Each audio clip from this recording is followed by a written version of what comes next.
Ieva, draudimas skambina, ar su Juozu kalbuosi? Taip, jūs kalbate su Juozu. Malonu, galite kalbėti. Aš galiu kalbėti. Skambinu, kadangi turime gerų būsto draudimo pasiūlymų ir norėjau jūsų paklausti, kaip saugote savo butą ar namą nuo ugnies. Nerūkau lovoje. O manot, nerūkimas lovoje padėtų apsaugoti nuo vandens? Tas nėra apipilimų. Nuo vandens. Gal sniego. Aš gyvenu 3 aukšte, jis yra paskutinis, aš nežinau, kas mane galėtų atipilt, nebent stogas prakiurtų, bet tą stogą, ką tik po renovacijos jis tvarkė, tai... Aš žinau, kad būna nekokia visiška renovacija šiais laikais. Tai garantija yra 15 metų. Aš nežinau, ar jinai yra kokybiška ar nekokybiška.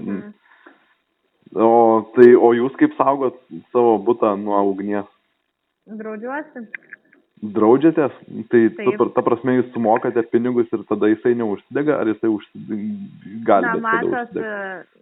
tas priemonės būtent nuo tos degimo kaip ir pačio neusaugo, tiesiog už patirtą nuostolį atlygina, tai finansiškai apsaugą gaunate.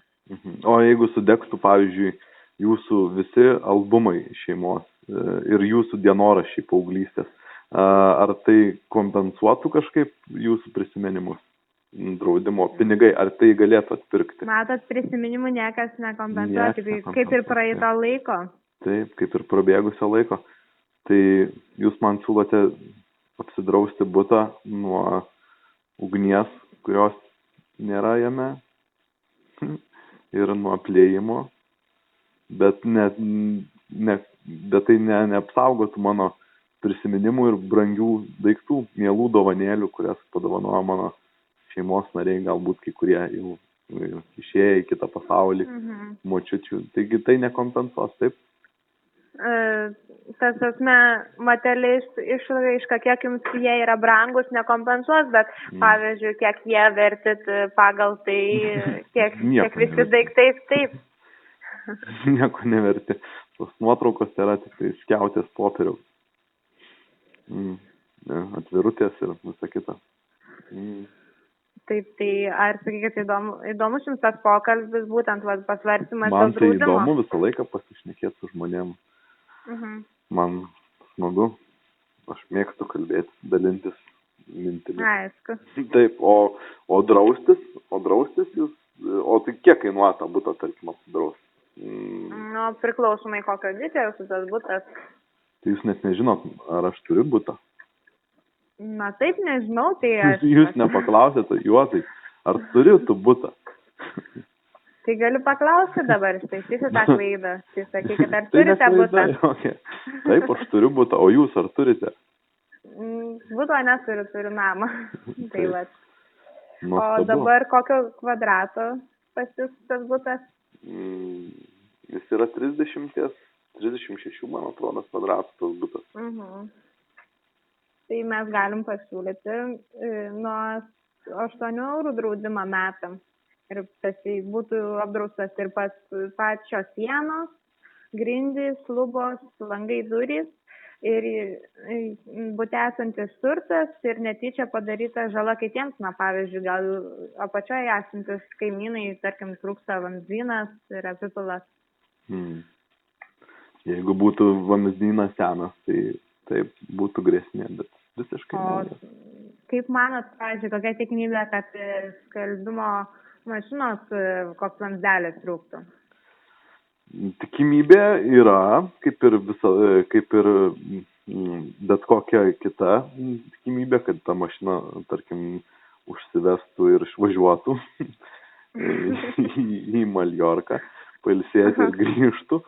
Bet, matot, aš tą butą jį sutvarkiau. Aš tvarkiau jį atsikraustęs, aš jį visą nugrioviau.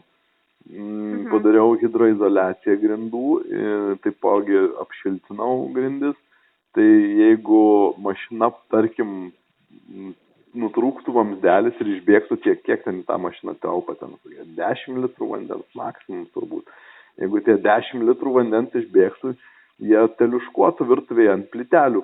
Man beliktų tik tai paimti šlapią skudurą ir juos susemti. Na, aišku, bet jeigu Aš kažkokie matot baldai būtų viską padėti. apgalvojau. Be abejo, baldai turbūt sušlaptų. Tektų išmesti.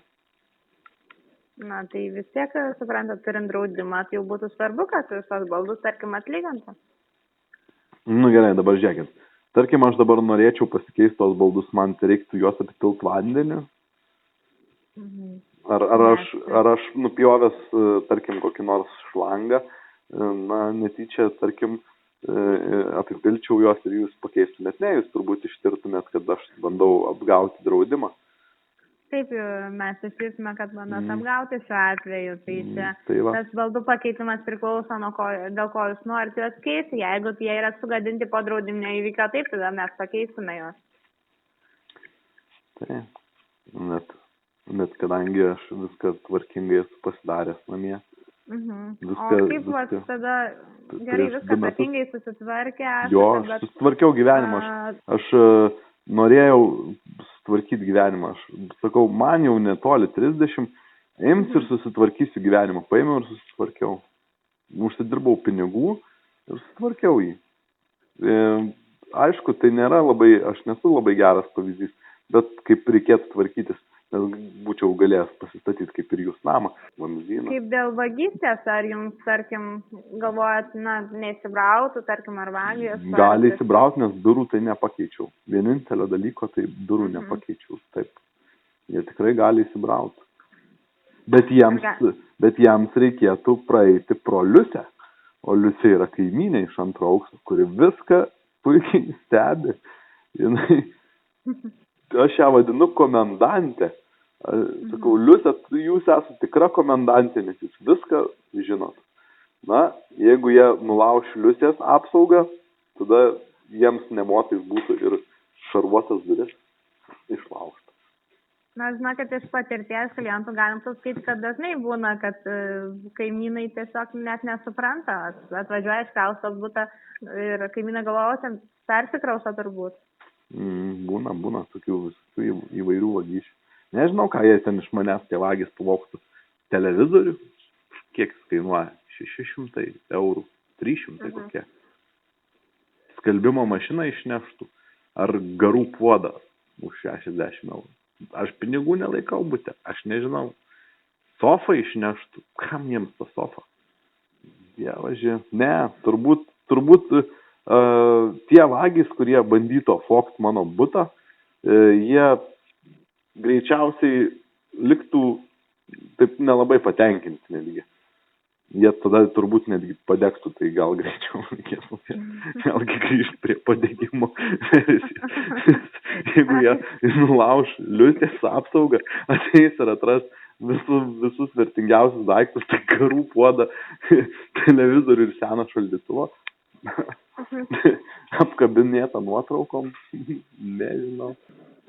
Jeigu ateis vagišiai, jie nulauš Liusės apsaugą, pilnai tikėtina, Liusė gali ir šiaip numirti, nes jinai jau metuose yra, bet to neatrodo labai, kad sportuotų.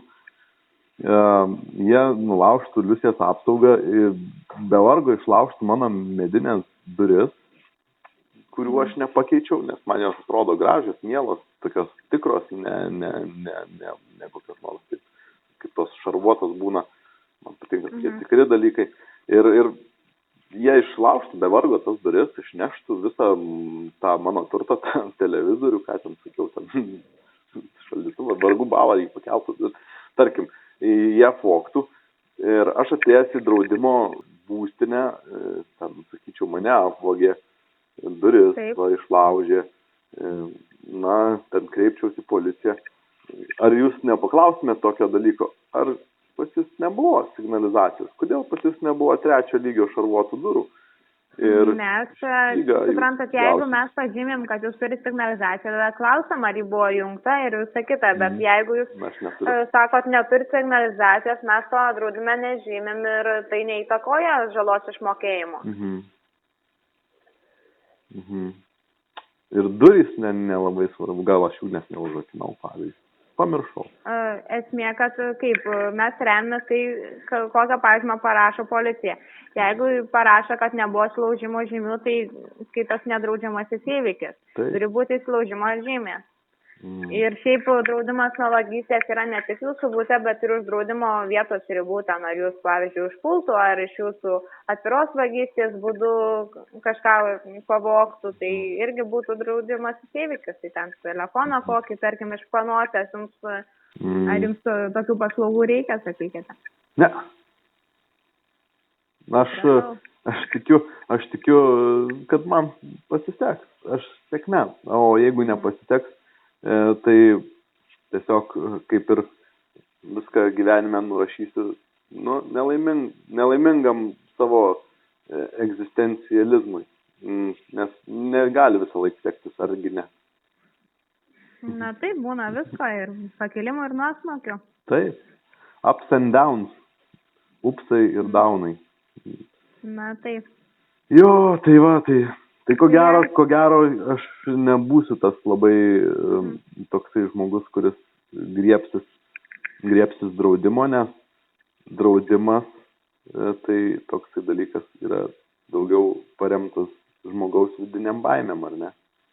Mes turėtumėm bijoti, prarasti daiktus, kurių prisirišę esam. Bet aš nebijau, aš prie jų neprisirišęs. Nusipirksiu naujus, tai darbą, rankas, kojas turiu galvą, galiu užsidirbti, o kad juos pavogs, pabelsiu 3 kartus į stalą, tikėkimės, kad nepavogs, nes kol kas dar ir nepavogė. Aišku. O ir jums linkėčiau taipogi daugiau drąsos, jūsų namo gero, kad jūsų namo nepvogtų, kad jūsų šeima, vaikai, aš nežinau, jūs neturit vaikų, artimieji, kad visi būtų sveiki, laimingi ir sėkmės. Ačiū, Juozai, buvo malonu su jumis pasikalbėti. Man irgi su jumis buvo malonu pasikalbėti, kaip ir minėjau, man kalbėti patinka, jūs turbūt tai supratote. Supratau, tai tikrai aiškiai matėsi. Aiškiai girdėjusi, gal taip. Na.